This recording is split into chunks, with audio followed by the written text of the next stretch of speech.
Hi everybody, and welcome to Lost Genre Reddit Stories. For today's first video, I've got some great stories for you guys, and the first one has an update. So if you want to get started with the stories, then just use the timestamps below the video. Now, I'd like to quickly thank everyone that support me as either YouTube members, Twitch subscribers, or even donating during the live streams. And I would like to welcome Melly480 as the newest Twitch subscriber in our community. And again, thank you all for your support. And if this is the first time watching one of my videos and you like it, then consider subscribing to the channel and joining us on Discord. Now let's get started with today's stories. This post is from the subreddit Am I the A-hole, and it's from user ProbCrying. Am I the a-hole for not inviting my sister to my wedding? This might be a bit long. I, 27 female, have been with my husband Jay for over 10 years. We got married 6 years ago, but only did it through court, and we never had a wedding. We always said later, but timing was not on our side. Well, it finally is. We decided to have our wedding ceremony and reception later this year and invite our closest family and friends. We were doing our guest list and decided that my older sister would not be invited. She has been a toxic person in my life since I can remember. To name a few things.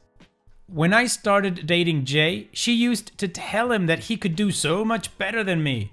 I've never been someone that wears a lot of makeup, and Jay has always known this. She used to tell me that he was going to leave me because I didn't take care of myself. I've suffered with an eating disorder and have done inpatient. She told Jay that I was crazy and shouldn't be dealing with me and should just leave me. When I was at said inpatient, she tried to use me to get an excuse for her job so she wouldn't have to do something she didn't want to, all under the pretense of helping with our girls. This was my second day there. When I told her I couldn't, she called me selfish and why couldn't I do this for her, and didn't reach out the 2 months I was there, and just so much more. As the years have gone by, Jay has stood up for me time and time again and doesn't let her run over me, something I've had trouble with. She hates this. She mentioned one time that he shouldn't get involved in family sister matters. We had a traumatic childhood, so I felt like we just had to be close. I think it's part of why I had such a hard time cutting her off. Anyways, last Thanksgiving we got into a fight. Jay and I tried to have a civilized conversation and put all differences aside and move forward. Did not go well, and she played victim at all times. Jay and I knew we tried. She brushed it under the rug and a few days later was back to normal. After that, a month later, Jay had to leave for 2 months for a training and I stayed home with my 2 girls. She made all these promises of coming to visit us and keep us company, and so did her husband, brother-in-law. They ended up coming to our state and then kept making up excuses as to why they couldn't come. She didn't talk to me until she went back to the state she lives. I was annoyed because they also promised my 6-year-old and then just left her hanging. After they went back, she texted twice and I briefly answered once since I was annoyed and honestly didn't want to get into a fight. A week and a half after the texts, the girls and I got into a car accident. Car was totaled and it wasn't pretty. Thankfully, the girls had minor issues. She never reached out, never cared. Mom and younger sister came to help and called her in FaceTime and she gave me an attitude. It was like something clicked and I was just done. She's a negative and toxic person for me, blood related or not. Obviously, I told my family she will not be invited, and they know everything, but they want me to be the bigger person because she's your sister no matter what, and just be the bigger person again. I've stood my ground, but am I the a-hole? 100 times no, OP, you are not the a-hole. First of all, whose wedding is it? Yours or somebody else's? If it's yours, then you can absolutely decide who you invite or not. And this whole spiel about being the bigger person, I don't think it applies here. You've been the bigger person long enough trying to keep your sister in your life. She's toxic, just kick her out. She made promises to your kids and didn't follow through. She gave you attitude after you were in an accident. And yeah, she's been toxic your whole life. you definitely don't need her around for your wedding or anything else after that. You sound like a good person, so don't let that play against you. Don't get guilt-tripped into inviting your toxic sister, because I think she's just gonna try to make you and your husband feel bad on your wedding day, and she shouldn't be allowed to do that. So no, definitely don't invite her. What do you guys think? Do you think OP should be the bigger person again and invite her sister to the wedding? Let me know in the comment section what your judgment is, and in the meantime, let's move on to the community comments to see what they had to say. Kettlewise says, not the a-hole. Quote, be the bigger person, end quote. Shouldn't mean inviting the company of a toxic negative person, even when they're family. Certainly not to an event that's supposed to be a celebration of your marriage. Trickster Trio says, not the a-hole. Quote, be the bigger person, end quote, equals life ladder doormat so we don't have to be uncomfortable. Your sister is a trash person who's made no attempts to make amends or apologize for her bad behavior.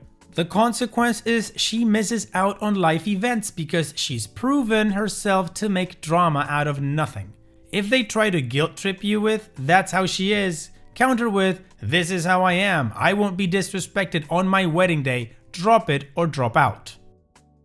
And OP responds, your first sentence made me legit tear up a bit. It's always been like that my whole life.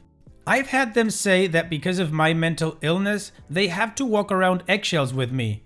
When I asked when has that happened, it was when I finally stood up for myself and addressed how what they did made me feel. I can't be a furry says, not the a-hole. Your sister is toxic and beyond unsupportive. That's more than enough reason not to invite her to your wedding ceremony.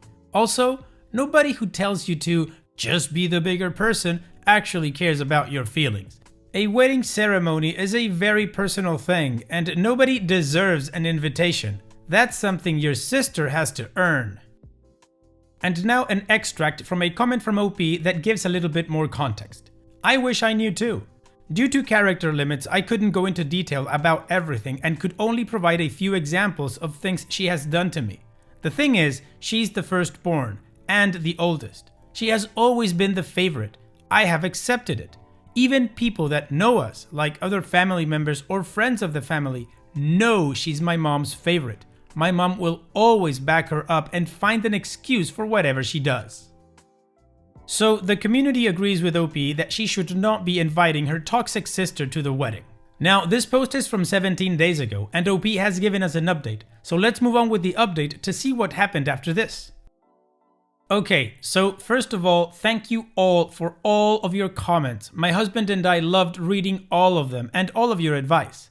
Now, I don't know if anyone wanted an update, but still wanted to give one. My husband and I sat down and we talked about everything. We are genuinely done with my sister and have no desire to have a relationship with her. Due to the character limit, I couldn't really get into everything she's done, but it has been so much, and for the sake of keeping the peace, I always tried to be the bigger person, but not anymore. I can't keep being the bigger person for others. I have to be the bigger person for me, my kids, and my husband, and that means walking away from such a toxic person. Anyways, I spoke to my mom. I told her that I was done and nothing was going to change my mind. She has been toxic for way too long and I won't allow her to do it anymore. At first, she kept saying how as a mother it hurt her to see her children like that, but I shut it down quickly. I told her she's entitled to her feelings, just like I am to mine, but I won't hear it anymore. My sister is out of my life and she won't be invited. If my mom and my other sister, we'll call her M, want to come, they are more than welcome to, but if they ever mention it again, they're out for good. I also told her not to get any crazy ideas, that if my older sister showed up to the wedding, I would kick all of them out, and that I won't feel sorry for it.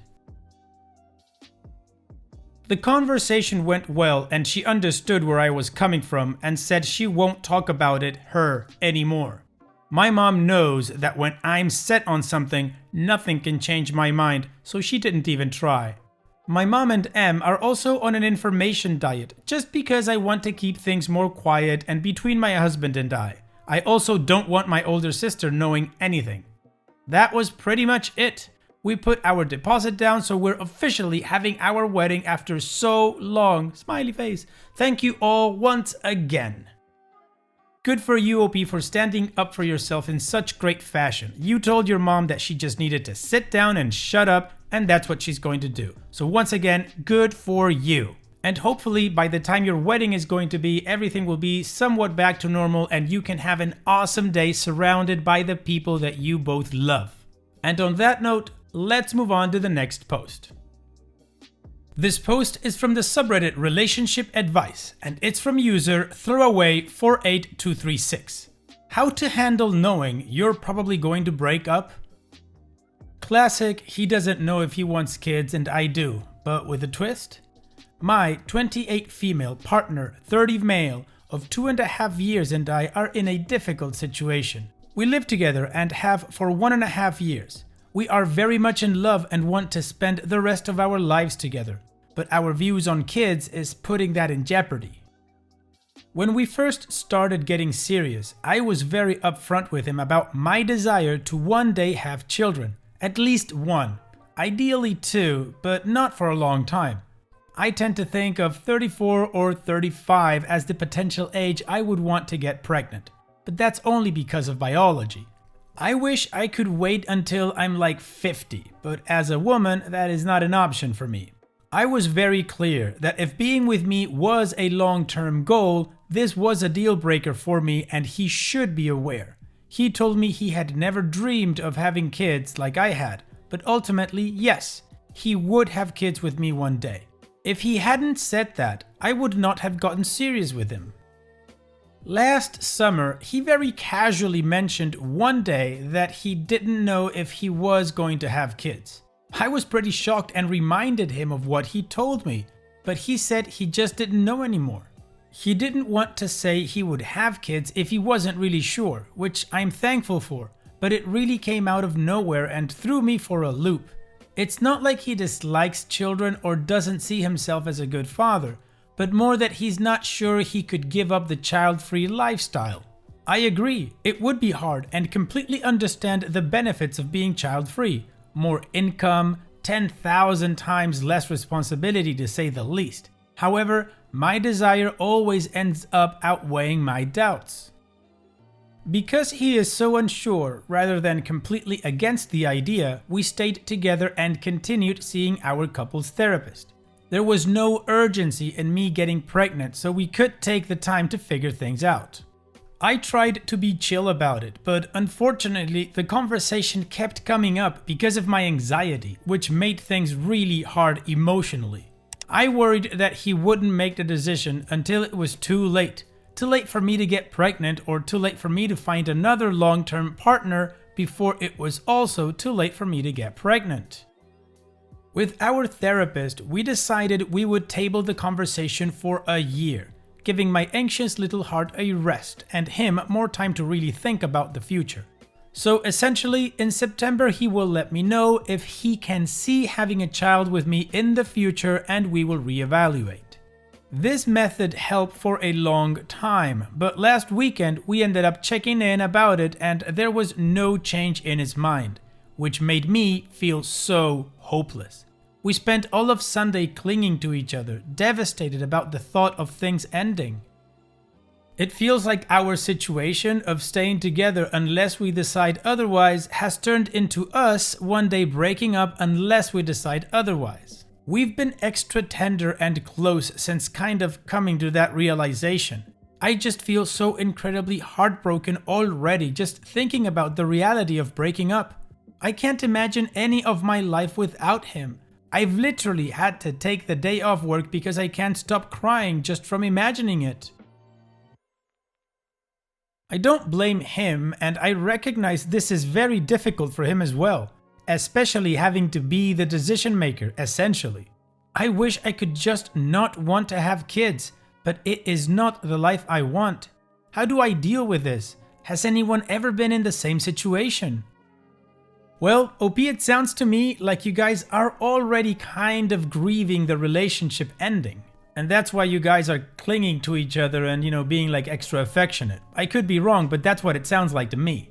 Here's the thing. You definitely want kids. There is no compromise here for you. And apparently he doesn't want kids, still unsure, but he needs to make a decision because this has to be done. The thing is, with kids, it can't be a compromise of let's have a kid part-time.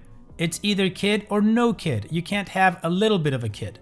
And like you said, you have a time frame, which is absolutely reasonable because, well, biology. So a decision has to be made. The one thing I don't agree with you is that he is the decision maker. That could also be you. Either of you can pull the trigger because it's not about having kids anymore, at least it's not how I see it. Now it's about when the relationship is going to end because you clearly have incompatibility in life goals.